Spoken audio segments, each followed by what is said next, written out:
Small Peach is horrendous.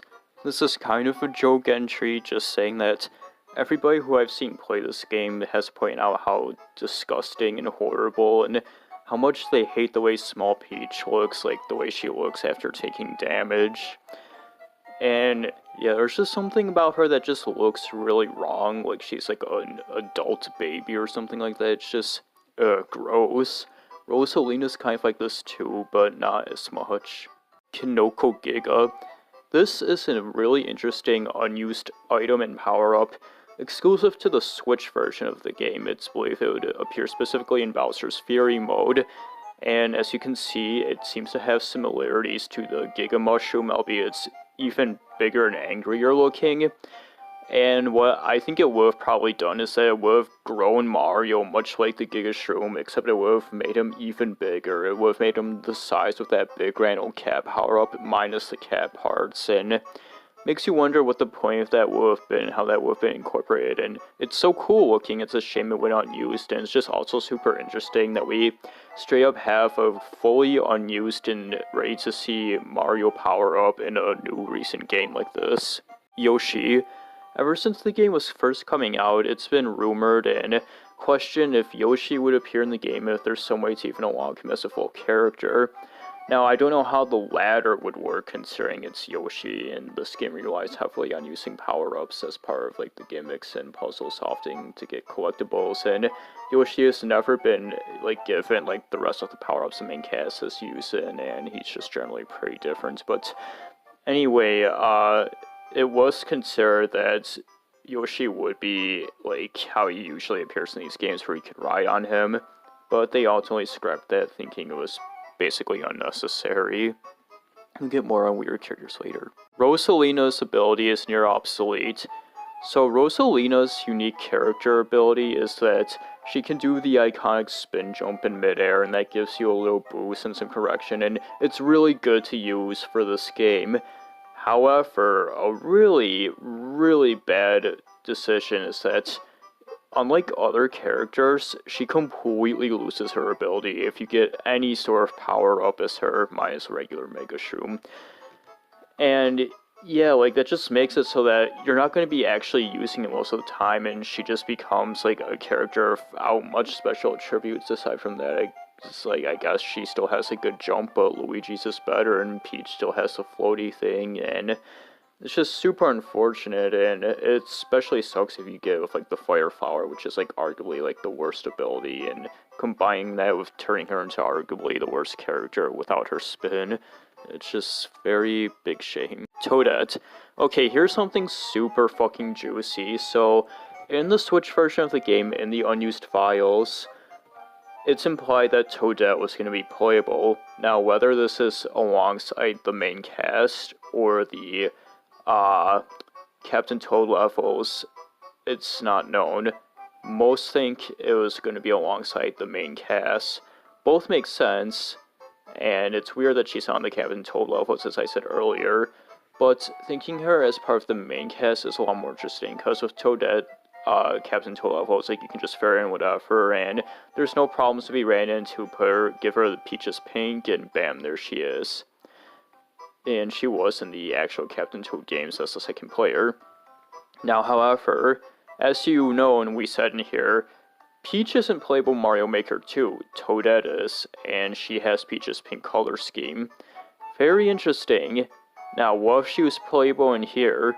Peach is still here. What color would you give Toadette? I know this seems like such a weird thing to see as a problem to completely scrap a character, but I honestly wonder if that was the case, aside from, like, differentiating her stats from Blue Toad. And I don't know what color you could give Toadette. Maybe, like, a magenta would have worked, or maybe they could have made her color white. She has white spots in pants, and I don't know, that would be kind of strange unfitting, though. And yeah, it's just such an interesting to think about of how you would get past this conundrum, and the idea that we had a scrapped 6th character, and the fact that she still is playable in Mario Maker 2.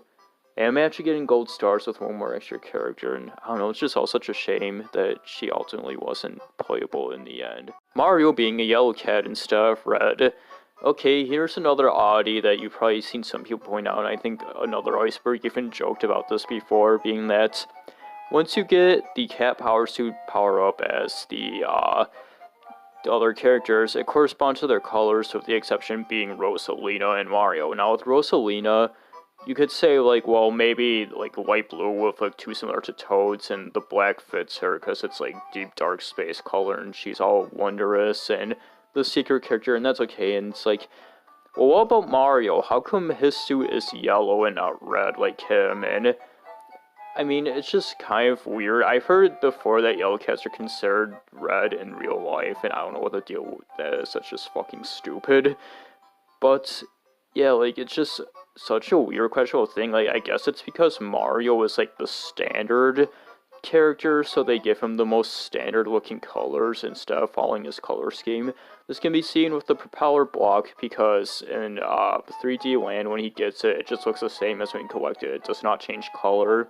And that retains here, probably just for, like, continuity's sake, but it makes sense in 3D land, because that's single player, and I think it doesn't change for Luigi in that game either, but they of course did for here, so you can distinguish them. And yeah, it's just another strange oddity that it's not updated, and Mario, for whatever reason, has this special or unspecial quirk where things just default for him, and I don't know, it's just still such a weird, bothersome thing. I really don't know how I feel about this oddity. Invisible pipe glitch. Here's another strange thing that I think somehow is exclusive to the Switch version. I believe this was not a problem in the Wii U version, and what a problem is, because this occurs near the end of Champions Row, the big final ultimate challenge level. It's a pain in the ass to get through. And once you get to this section with the water blocks moving around, you have to swim and follow them and avoid the spikes, blah blah blah. For whatever reason, some sort of opacity glitch.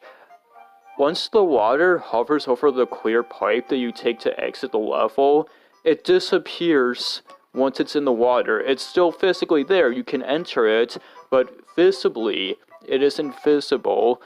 And this can easily screw somebody over, at least make them panic last moment when it's fucking crucial not to. And I don't know if they ever patch this, it's just so fucking weird and dumb. 5-2 stamp location. Yeah, more weird things. Okay, so this at least includes all versions of the game. Being that in this level, the stamp, for whatever reason, is the only stamp that's just right there. It's right there in the open, you can go get it, it's not remotely hidden at all. There's no challenge or obstacle or puzzle or anything preventing you from getting it first. Nothing like that, it's just right there, you don't have to do anything to get it.